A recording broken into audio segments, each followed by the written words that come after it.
Hello, everyone, and welcome to the July presentation of the Friends of History First Wednesday Lecture Series. The lecture today is being sponsored by the Chavez Library in the History Museum and by the Friends of History. Our speaker is University of Denver professor, Dr. Jeanne Abrams, who will speak on Jewish women pioneering the frontier trail in the American West. Ms. Abrams will be introduced by Ms. Heather McClure, librarian with the Chavez Library. Here is Ms. McClure. Hello, I'm Heather McClure from the New Mexico History Museum. This month's lecture is brought to you by the Sue and Felix Warburg Collection in honor of Willie and Flora Spiegelberg. Thank you to the Friends of History for hosting this inaugural lecture on Jewish history in the Southwest.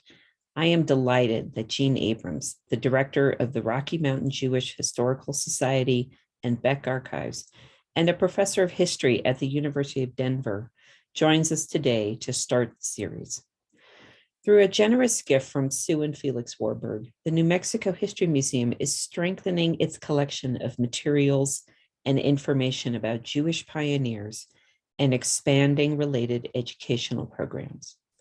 The scope of this initiative is anchored in the experience of Jewish pioneers in New Mexico between 1820 and 1900, but extends to address the social, political, economic, and religious context of this community and their history in the region. I hope you will join us for other lectures from the Friends of History and interesting new developments on Jewish history research from the New Mexico History Museum. I'm very pleased to be able to join you this afternoon. I thought I'd begin by telling you about what propelled me to first write my book about Western Jewish women. Although my book, Jewish Women Pioneering the Frontier Trail, A History in the American West, was published in 2007, the idea had been germinating for decades. My family and I moved to Denver in 1973 from New York City, and I immediately fell in love with Colorado and the Western landscape, particularly the open spaces, at least they were open at that time, and the energizing feeling of possibility that it created. When this famous cover of the New Yorker magazine appeared in 1976, I had already considered myself a transplanted Westerner, and it aroused my ire.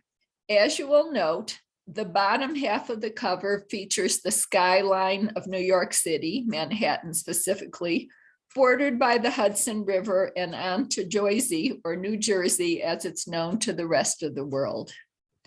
From there, the rest of the United States is compressed to occupy a tiny space.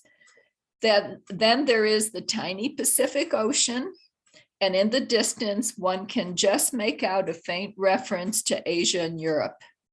In other words, although it may be slightly exaggerated, this is a somewhat common New York and East Coast perception of the world. There is New York City, and then there is the rest of America, all commonly referred to by New Yorkers as out of town.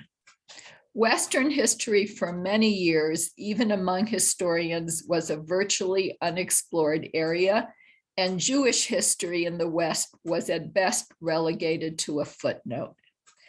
Later, I was privileged to receive a fellowship from the Jewish Women's Archive in Boston to write an article on the role of Colorado Jewish women in philanthropy. My research led me to realize that Denver Jewish women played a crucial role in the building of the city, particularly in the area of social welfare and reform.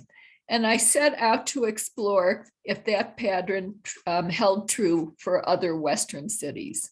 It did.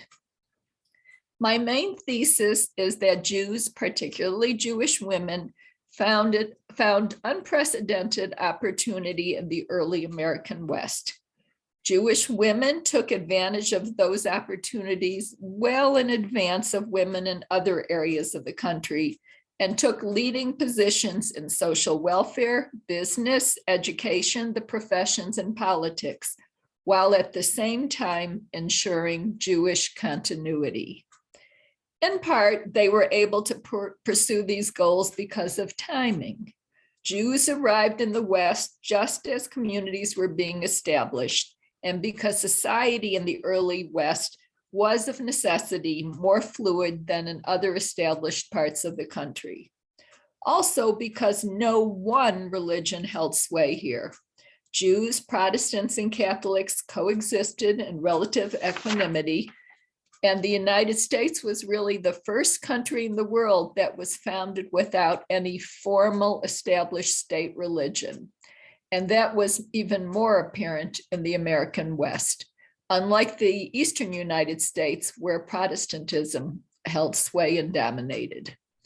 In other words, after centuries of discrimination, for the most part, Jews were welcomed as equal partners in building new communities in the West. While the number of Jewish women in the American West was very small, only 300,000 Jews lived in the entire region in 1925, while there were more than 1.5 million Jews living in New York City alone at the same time. They had a disproportionate influence on the development of the American West. I'm going to begin by introducing you to a rather remarkable young Western Jewish female journalist, Alice Friedlander.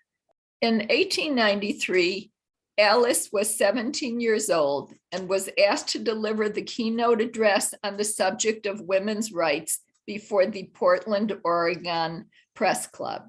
Her speech was published in full the following day in the Portland Oregonian. Let me quote a few excerpts from her talk. Quote, "This is women's golden era," maintained Alice. "Not only in the newspaper office does women find a clear field, but the time is near when women will vote and hold office, and the law, medicine, education, every walk of life, still requiring intellectual rather than manual force, is wide open to the women of America." While in retrospect, we may find Alice's words overly optimistic and somewhat naive, by the 1880s, women's sphere was undoubtedly enlarging. And in the American West, women already had the right to vote in Wyoming and Colorado. As a matter of fact, in 1893, Denver was the largest city in America where women could vote. What's most important about Alice's vision is not so much whether she was correct in her assessment, but it reflected the psychological sense of promise and opportunity that she and many women were feeling in the American West. The arrival of Jewish women in the West heralded the building of Jewish institutions. They were in the forefront of founding Jewish synagogues, Jewish educational institutions, and Jewish women's societies and charities. Yet, as the story of Denver's Frances Weisbart Jacobs demonstrates, they were also central to general community building within the wider community. And because of the nature of the American West, they were closer to the centers of power than women were in many other areas of the country. In other words, these Western Jewish women lived rich Jewish lives, but also full public lives. Frances Weisbart Jacobs arrived in Central City, Colorado in 1863 as a young bride. Her husband, merchant Abraham Jacobs, was one of the original Colorado 1859ers and had served as secretary of the famous Moonlight Meeting of 1860 that merged the towns of Denver and Auraria into Denver City. Frances's brother, Ben Weisbart, was elected mayor of Central City in 1876. When Frances and her family moved to Denver in the early 1870s, she became an icon in the area of philanthropy. She served as president of Denver's Hebrew Ladies Benevolent Society and as a founder and first vice president of the non-sectarian Denver Ladies Relief Society. Here, Frances worked alongside Margaret Gray Evans, the territorial governor's wife, and Elizabeth Byers, wife of Rocky Mountain News editor and founder William Byers. Among her many accomplishments, Frances was the founder of Denver's first free kindergarten, which at the time was essentially a daycare center for children of working class mothers, a rather radical notion at the time. Together with a Catholic priest and a Protestant minister, Frances also founded the Denver Charity Organization, which evolved into the Community Chest and was the forerunner of the National United Way. And she is recognized as the co-founder of the national organization. In the late 19th and early 20th century, tuberculosis was the leading cause of illness and death in America.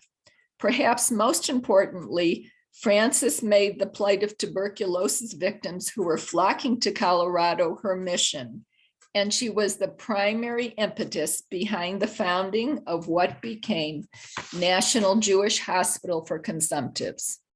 When 10 stained glass windows were erected in the Colorado State Capitol building to honor Denver's outstanding pioneers, Frances was featured as the only woman in the group. Nicknamed Denver's Mother of Charities, there is no doubt that in addition to reflecting sincere altruism, Frances consciously used philanthropy in a political way to enlarge the contemporary parameters of women's sphere.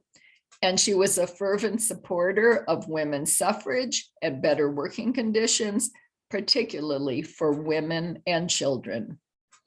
Another early Jewish woman, Flora Spiegelberg, played a prominent role in early New Mexico. Born in New York City in 1857 to an American-born mother and a father who hailed from Bavaria, at the age of 17 in 1874, she married Willy Spiegelberg, a German-born immigrant who had built a prosperous business with his 4 brothers in New Mexico. The first Spiegelbergs arrived in the area as early as 1844. After their marriage, Flora and Willie undertook an extended honeymoon in Europe, but in 1875, they traveled back to the American West, first by train to Los Animas. They spent a harrowing night in what was called a crowded hotel in Colorado, packed with rough cowboys, before embarking on a 6-day taxing stagecoach trip to Santa Fe, during which Flora suffered a miscarriage. Flora later recalled that when they finally arrived at their destination, she was, quote, only the 8th American woman in Santa Fe. There were about 50 American men, officials, and merchants, and a Mexican population of about 2,000. The Jewish community numbered less than 100, but Flora would become one of the growing city's most prominent citizens. A leader in local society, Flora would entertain elite New Mexicans of Spanish Catholic descent and visiting dignitaries, especially after Willie was elected mayor of Santa Fe in 1880. Flora was also prominent in the small Jewish community, founding the first Jewish Sabbath school and hosting celebrations for the high holidays and Passover at her home. She later recalled that her family received yearly gifts of fruit and flowers from Santa Fe's Catholic Archbishop to mark the Jewish holiday of Rosh Hashanah, reflecting the amiable relations between the two religious groups. And she also organized the first non-sectarian girls' school in Santa Fe.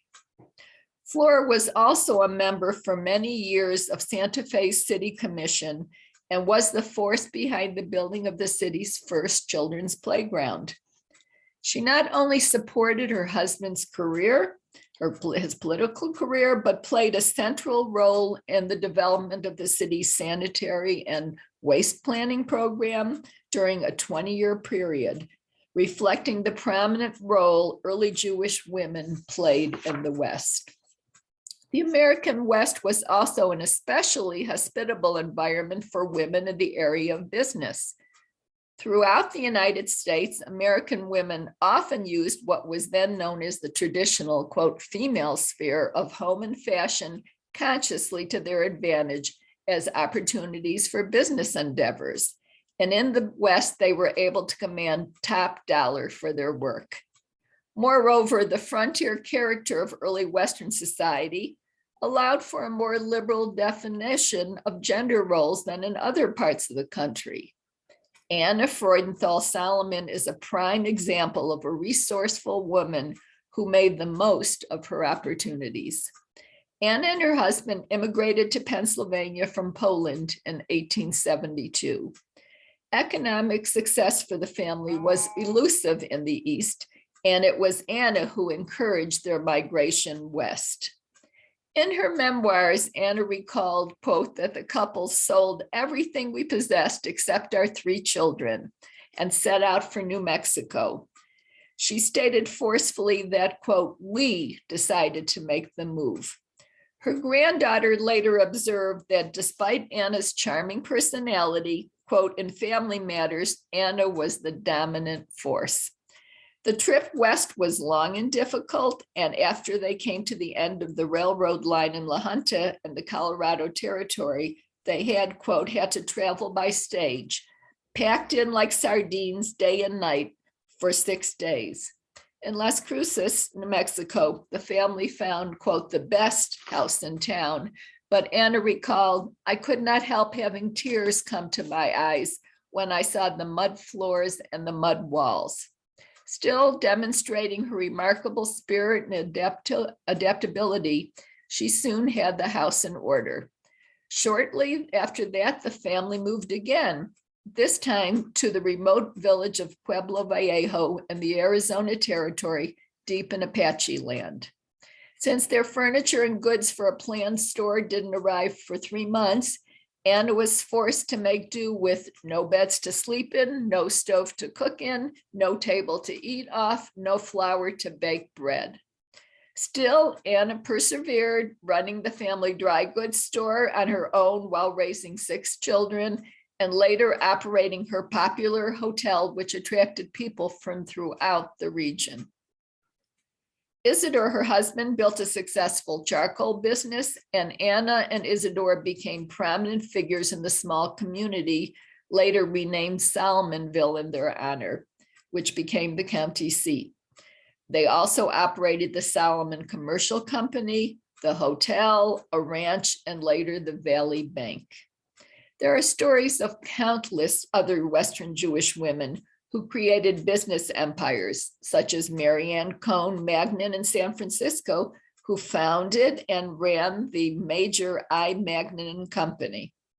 Jeanette Hirsch Meyer, who after her husband's death in 1889, presided over the largest department store in the Northwest, and little Ruth Moscow Handler in the picture is the little girl dressed in a nurse's uniform of Denver, who co-founded the enormously successful Mattel toy company and was the creator of the Barbie doll. Young Jewish women in the American West also benefited from the region's generally progressive attitude toward female education. In a 1924 interview in the newspaper, Harriet Asham Choinsky, who had arrived in San Francisco as a child in 1850, recalled that in the early 1860s, quote, the big fuss then was whether or not a girl was going to be ruined by going to high school.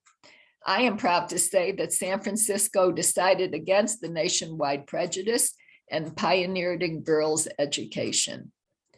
Harriet graduated with the first class of 13 students from the General High School of San Francisco in 1861 and went on to become a teacher. Most people are surprised to learn that in 1900, the percentage of females enrolled in high schools was the highest in the American West, slightly higher than in the Northeast and significantly higher than in the South. The West was also progressive at the college level, where almost all schools were co-ed, and Jewish women were quick to take advantage of the educational opportunities afforded to them in the region. A number graduated with professional degrees, and it is very interesting to note that in 1900, while only about 8% of women held professional occupations nationally, nearly 16% did in the American West, virtually doubled the general American trend. Many early Western Jewish women attained successful careers. Adele Solomon Jaffa of San Francisco, who graduated from Hahnemann Medical College of the Pacific in 1893 and later became a pioneer child psychiatrist, was one of those early pioneering professional women. Jessica Passato received a PhD from the University of California at Berkeley in 1900 in social economics, the second woman to be awarded a doctorate at the school. In the early 1900s, she became Berkeley's first female faculty member, authored several books in her field, and in 1918, she was named the school's first female professor. Her interest in social work and young people led her to the appointment to the California State Board of Charities and Corrections. And for many years in that capacity, she had major oversight over California's juvenile penal system. Her academic accomplishments are particularly impressive because most women at co-ed institutions around the country who attained faculty status rarely achieved full professorships.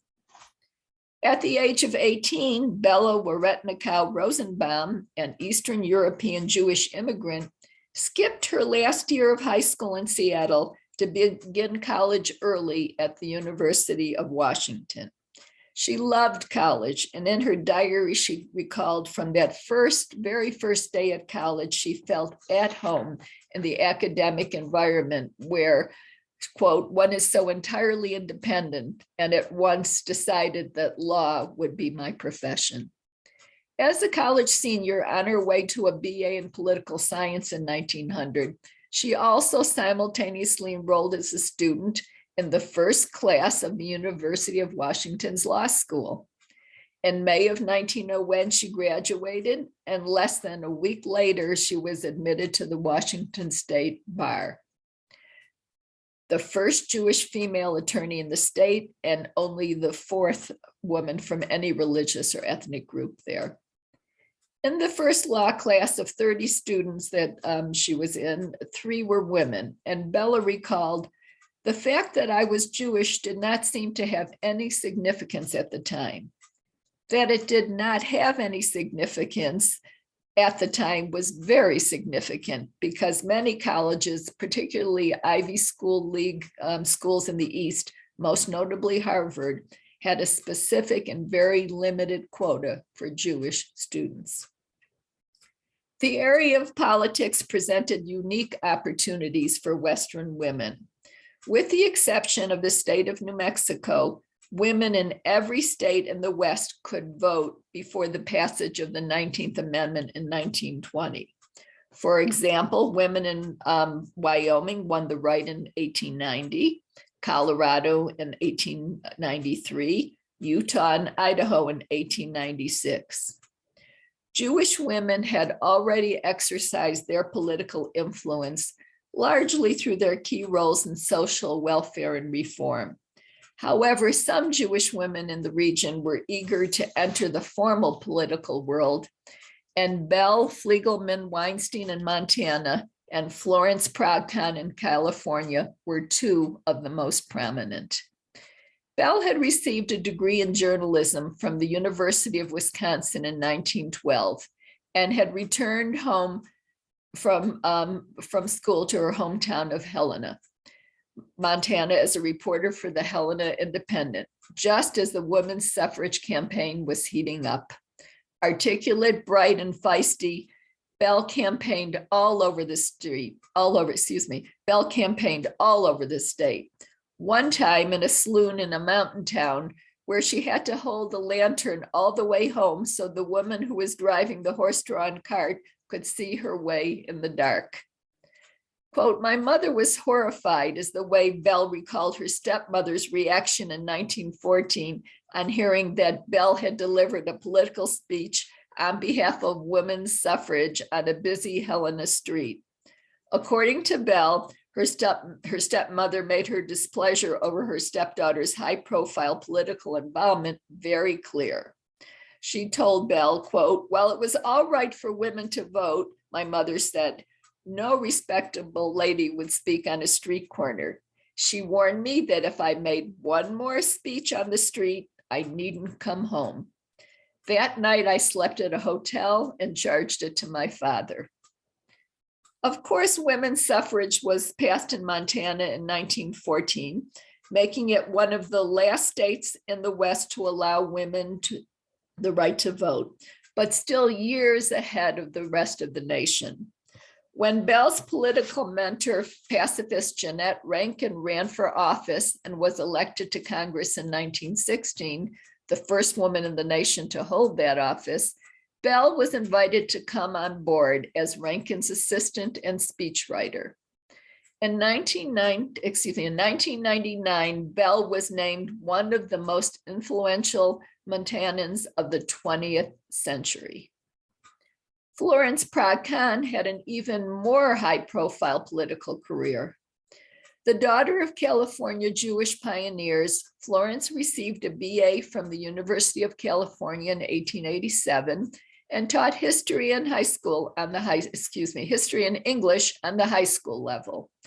Her mother, Mary Goldsmith Prague, was a high school teacher and a vice principal in early San Francisco, and in the 1930s became the first Jewish woman to serve on the San Francisco Board of Education.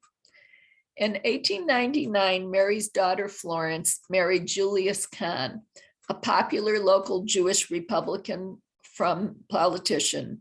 And that was the same year Julius was elected to serve in the House of Representatives from San Francisco, and the couple soon moved together to Washington, D.C. In the nation's capital, the astute and articulate Florence served as Julius's secretary and advisor, and at the same time contributed a regular political column to the San Francisco Chronicle. When Julius died suddenly in 1924, Florence was elected in a close special race to take his place and went on to be reelected 5 more successive terms in her own right until her defeat in 1936 in the wake of the Roosevelt landslide. And she proved to be an extremely able and forceful politician in her own right.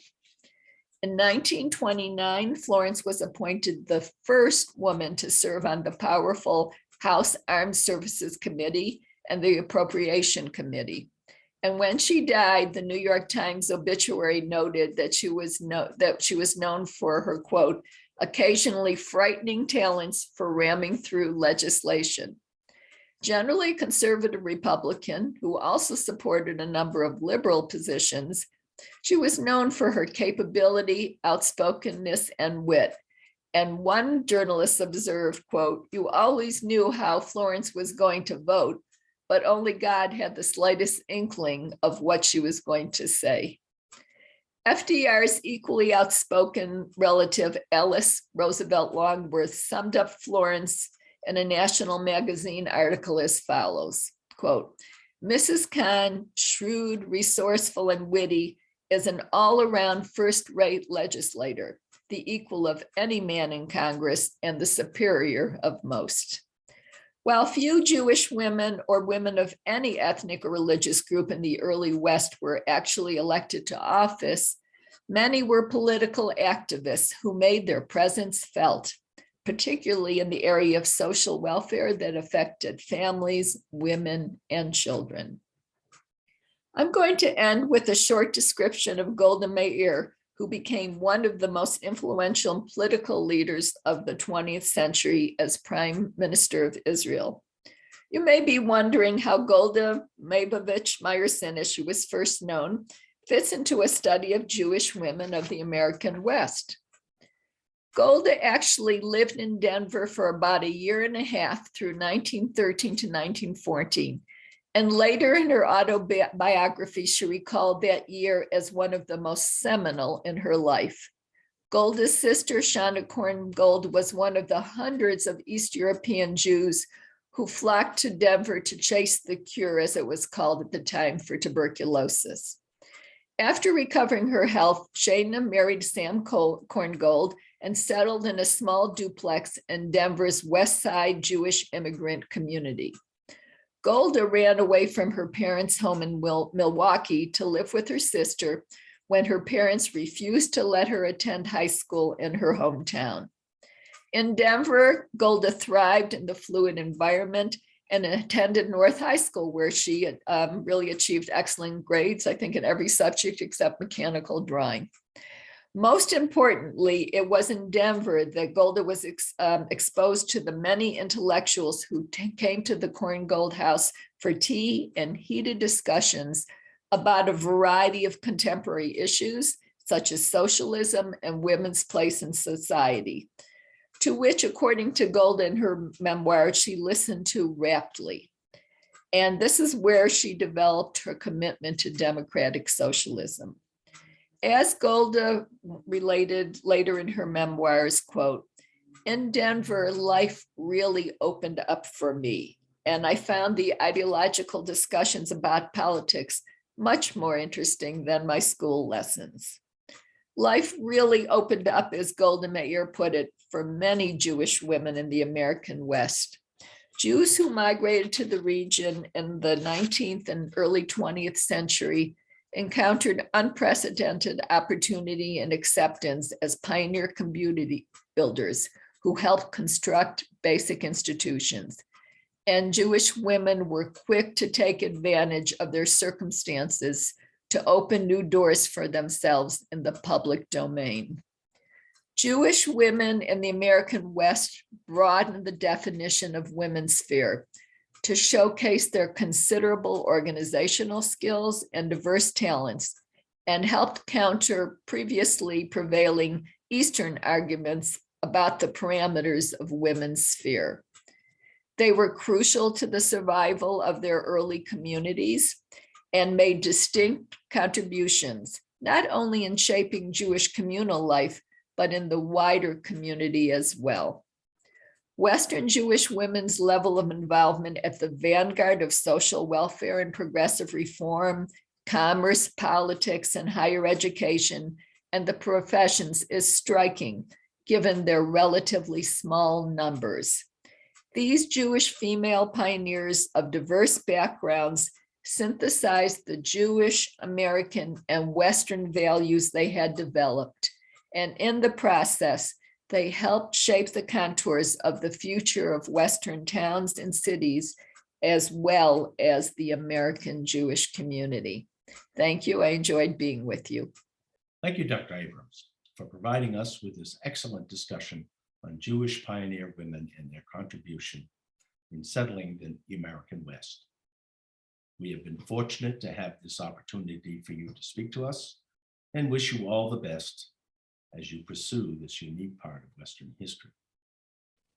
I also want to thank Heather McClure for arranging this talk. For our audience, in closing, you can rewatch this and other presentations of the Friends of History First Wednesday lecture series on our webpage, friendsofhistorynm.org.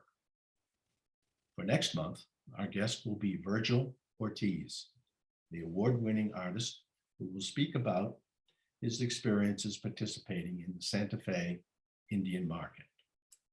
This talk will coincide with the opening of the New Mexico History Museum's exhibit, marking the 100th anniversary of the Indian Market this year.